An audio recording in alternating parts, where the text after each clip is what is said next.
Okay, hi. Here we go again. And we are live.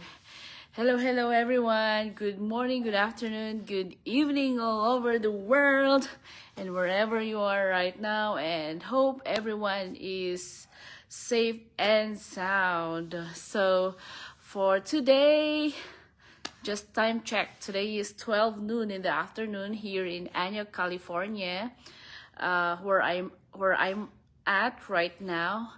And today is August 8th, 2024, Thursday. Yahoo! Shucks, Thursday na pala ngayon. But anyway, I'm here on my Go Live for today. And just to inform everyone that I'm having this 90 Days Success Challenge with my group and teammates and business partners for self-awareness, professional growth, and personal growth as well. And I want to develop a habit. That is why I joined this 90 Days Success Challenge. And today is our day 18 of our 90 Days Success Challenge. And it's all about mindset for this week. And for the topic of the day, it will be maintaining a positive mindset. OMG. Parang mahirap yun ah. Lalo na pag napapaligiran ka ng mga negative vibes. But anyway, as you can see below, my title is Shine Bright Like a Diamond, Shine Bright, Light, and Bubbly. Ganyan ang personality ko. Kaya, hopefully, walang maiinis dahil ganito lang talaga ako. Magulo, makulit, at saka light and bubbly din naman talaga akong tao. But anyway, maintaining positive mindset. Papaano nga ba? And what can we do to maintain a positive mindset? OMG, parang ang hirap nun. But the first thing para sa akin, I always see my future self. Ano ba ang gusto ko sa akin? Ano bang gusto ko sa sarili ko? And that is, I want only happiness. Happiness all around me, happiness inside me, happiness with my husband, basta happiness lang. Happy lang. Light and bubbly lang, o di ba? So to maintain that aura, laging dapat sa sarili mo, nakikita mo dapat happy ka talaga. Tapos pag nakita mo yun sa sarili mo, always have that gratitude na pag-iisip, always say thankful, always kahit na negative ang nangyari, may challenges, may mga setbacks, always say thankful. Simpleng bagay lang, say thankful, very thank you, o di ba? Kahit na tulad nung kahit na walang ginawa yung tao sa iyo, kahit na yung tao pa yung humingi ng favor sa iyo, and then you gave a favor to that person, just say thank you. Parang mabibigla pa sila na, bakit pa kaya siya nag-thank you? Yung iba nagtatanong, bakit siya nag-thank you? Wala naman akong ginawa. But ganun lang talaga, just say thank you on everything. Thank you, di ba? Ganun akong tao. Just say thank you to everything, halos everything, kahit na walang ginawa sa'yo. And I have 2 million viewers right now, and who are they? Aha. Tapos, yung pangalawa is surround your people with people who inspires you, who have positive mindset like you, o di ba? Kasi nakakatulong din 'yon, kasi yun yung nakaka-uplift. Pero kapag may taong lumapit sa iyo na humingi ng tulong, na for example, na nagiging nega or ano, ikaw na lang yung maghahawa sa kanila. Ilabas mo na lang yung aura mo na pagiging positive para mahawaan din sila. And then, just be mindful. Sometimes you have to be sensitive on what they feel. Ako, pag may mga ganong tao na lumalapit na nega, lalo na sa work, kung may lumalapit na, yung taong yan, ganito, ganyan, sa akin, I just say na, Hindi mo naman alam kung anong nangyari or hayaan mo na. Hindi mo naman alam kung ano yung baka may pinagdadaanan lang. Kaya yan mo na. Just tell na kaya mo yan. Ikaw pa, 'di ba? Ganun na lang, magiging positive sa isang tao. Tapos, pag yun, di ba, parang challenge mo yung pagiging negative, kaya parang nawawala siya at nagiging positive na lang yung nasa environment mo or nasa paligid mo. Tapos, wag mag-expect ng parang hindi mo kayang abutin kasi parang ang hirap nun na unrealistic naman na yun. Just set yourself a realistic goals. Yung napakasimple lang na alam mong kaya mo, pero kahit na maliit na bagay man na yun, at least nakaya mo, o 'di ba? Tapos, ano pa ba yung magandang gawin para maging positive? Siguro, alagaan mo yung sarili mo ng maayos, yung parang pag stressed ka, pag alam mo nang stressed ka, pag alam mo nang emotionally, spiritually, or physically stressed ka, sometimes you have to go out. Sometimes you have to go out from that situation just to, para mabawasan yung pagka-negative nung isang pangyayari. Yun yung isang magandang gawin just to make or maintain your positivity. Yan. Tapos, ano pa ba ang always give back. Even if they're not expecting something, try to give something or just try to comfort or 'di ba? Ganon ang iba pang pwedeng gawin. Tapos, pagiging patience at saka pagiging forgiving. Ayan yung mga pwedeng gawin sa buhay para maging light and bubbly. O ba? Light and bubbly. So, sa tingin ko yun yung mga pwedeng gawin kapag you want to maintain a positive vibes or positive aura or positive mind. 'Di ba? So, kayo naman, ano ang maganda bang gawin para maging positive ang mindset ng isang tao? Kasi pag minsan ang hirap din talaga eh. Kasi kapag talagang napaka-nega ng tao na lumalapit sa iyo, 'di ba? Parang ang hirap anuhin. Pero what I really do, I always think of siguro ganun yung isang tao kasi bakit siya negative or intindihin mo na lang baka may pinagdadaanan. Yung gawin mo na lang, just be there, just to listen and then comfort na lang. And then tapos yung napaka-importante talaga kung gusto mong ma-maintain yung positive mindset all the way, you have to think of your future self. You have to think of ano bang gusto mo sa buhay. Nasa mindset lang yan eh. Kung gusto mo ng masaya, 'di ba?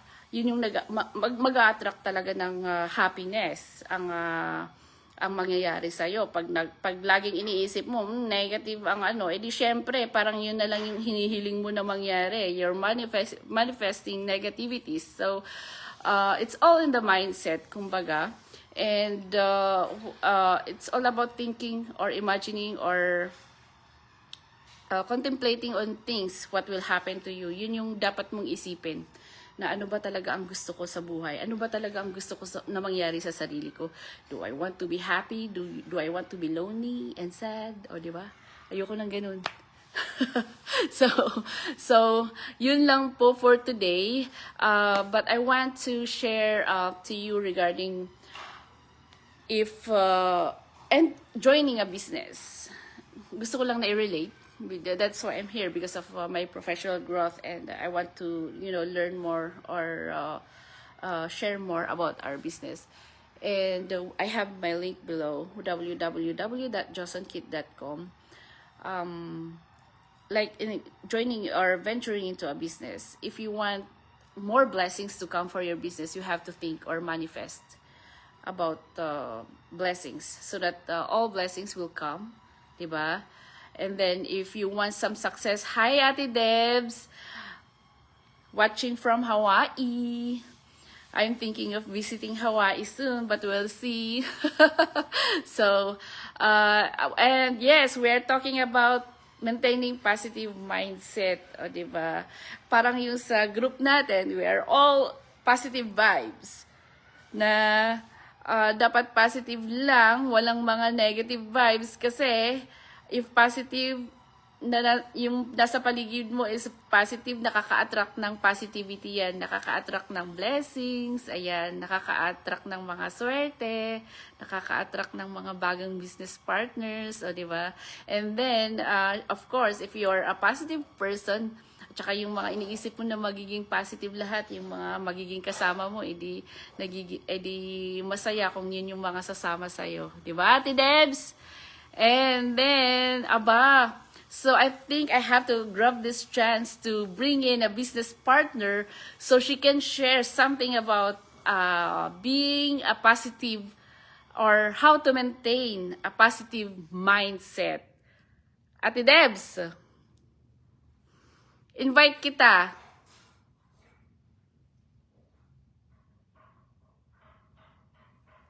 Tingnan natin. Ayaw. But anyway, ngayon sana yung surprise ko nahihila ng o di ba? Call a friend But anyway, that's how to maintain a positive mindset for me. So, yung iba dyan, pwedeng mag-comment kung paano nila maintain ang positive mindset sa kanilang buhay. It's either life or on their business, doing their business. And so this is it. I want to share this business opportunity that I'm in right now. And today is Thursday. We have a live webinar every Tuesdays and Thursdays, 5 p.m. PST, 7 p.m. CST, and 8 p.m. EST. And this one, you can register on my website, www.josonkit.com. You can just enter your name and email, and there's a video or link that you can watch the free info session where it will show the overview of our business on what we do on digital online business. And if you're interested, you can proceed to step 2, which is there is a payment. Of course, it's $149, but don't worry, that is fully refundable and risk guaranteed. So if you would if you want to proceed with step 2, that is to check. It's better if you will proceed because when you pay the $149, it will provide you all the informations, black and white, and you can refund if you think that it does not fit for you. So yung kagandahan nito, makikita, aside from makikita mo na lahat at matututunan mo lahat, makikita mo pa kung it will benefit you and your family, and it's a win-win situation kasi you can refund anytime if you want.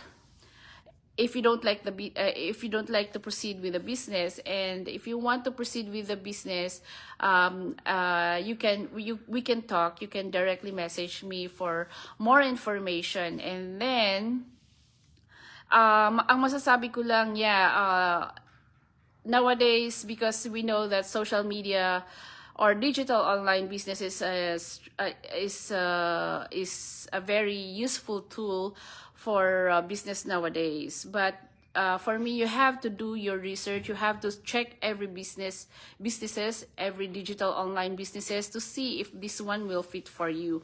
So it will explain everything. You will see the difference, the different platforms, and you will see all the different benefits, and then just choose which one is perfect for you. So I'm just inviting everyone. So hi Megan, I'm on Go Live right now, so just check on my website. And yes, today is our 18th day of our 90 Days Success Challenge, and we just talked about maintaining positive mindset in any aspects of life. So that's all that I can share for now, and hope to see you again tomorrow for more, di ba, chikahan and marites, hindi naman marites, but it's all true. So, thank you everyone for watching and for dropping by and checking on my go live for now. So, that's it. Thank you guys. And by the way, just for the information of everyone, my name is Julie Ann again, and I'm a business owner and a business mentor where we help individuals to jumpstart their online digital business. And you can just check on my website. My website is www.josonkit.com, and my Facebook business page is Jawen Kids. And this is my personal Facebook page, so you can message me on both business page and my personal page.